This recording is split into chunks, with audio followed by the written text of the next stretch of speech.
A matsayinka na matashi, ɗaya daga cikin hanyoyin da zaka fahimci cewa baka da hankali shine ka tsinci kanka kana soyayya kuma ba aure zaka yi ba. Ɗaya daga cikin matsalolin da suke janyo wa matasanmu suke samun naƙasu a harkar rayuwarsu, take kashe musu mafarkansu na zama wani abu a rayuwa, shine wannan harkar soyayya. Babu wani abu soyayya. Lokacin da ka shirya a matsayinka na matashi, ka yi abin da ya kamata, ka gina rayuwarka, ka tashi ka shirya kasancewa aure za ka yi aure. Amma maganar ka zauna kana wani soyayya da 'yan mata, wannan abin yana ɗaya daga cikin abin da yake janyo muku wasu da yawan ko suke daina sana'a ma ba za su iya yi ba, saboda suna ganin kamar idan 'yan matan suka ga sana'ar da suke yi, in har wannan sana'ar ba babbar sana'a ba ce, kila su suna kallon zai zame musu kamar wani kaskanci ne ko wani abu. Da dama akwai matasa da suke kin yin sana'a saboda suna da 'yan mata, harkar soyayya kenan. Sannan wanda suke karatu, da damansu akwai waɗanda sanadiyyar soyayya suke samun carry overs, wasu har spill over, wasu ma har a kore su makaranta sakamakon sun kwallafa wa ransu wata yarinya da kila ta zo ta ci amana su ko kuma ta dumping ɗinsu ta samu wanda take so. Mace ka sani cewa ta wanda ya nasara ce a rayuwa, mace ba ta wanda yake loser bane. Duk wanda ya nasara a rayuwa shi ke da mace.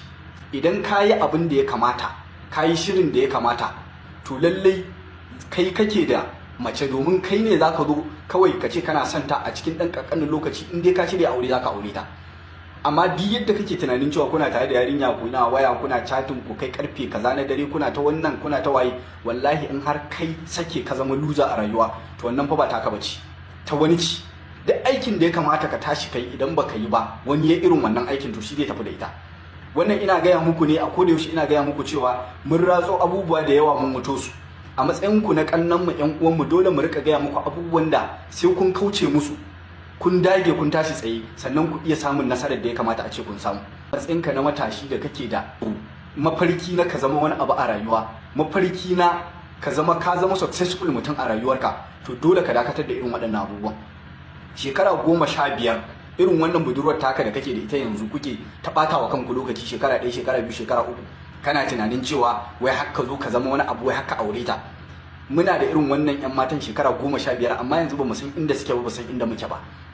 So kawai bata ma kanka lokaci kake yi, baka da sana'a, baka da kuɗi, baka yi ba mace. Ka tashi tsaye kai sana'a, ka tashi tsaye ka yi abin da ya kamata ka yi.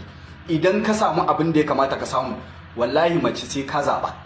Zaka zo kai aure, zaka samu duk kulawar da kake so. Amma idan har ka zauna ka ce wai zaka biye wa soyayya, kullun kana waya, ana ganin ka cikin anguwa kana wannan inuwar ta kare ka koma wacce inuwar, dan mafi yawancin su wanda suka dora wa kansu wannan soyayya, wallahi ba abin da suke, suna cikin anguwa kawai, sai dai inuwa ta kare su koma wata inuwar. Ka zama dan zaman majalisa, kana yawo, kana sa wani earpiece a kunnen ka, kai gaye, ka tara wani gashi. To a hirɗinka, wallahi ka tashi tsaye a matsayinka na yaro yanzu da kake tasowa matashi. Maganar soyayya ba maganar ka bace. Bata wa kanka lokaci kawai zaka kashe ma kanka mafarki, za ka kashe wa kanka rayuwa ne. Ka tashi tsaye kawai ka je ka nemi sana'a, ya fiye maka. Wannan soyayya ƙarya ce. Mace ta na wanda ya nasara shi yake da mace.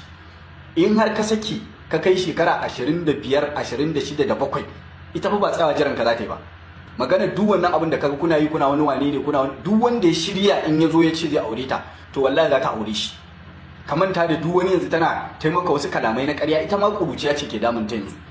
So kai ya kamata ka sani a matsayinka na namiji, wannan stage din da kake a yanzu ba stage din soyayya bane.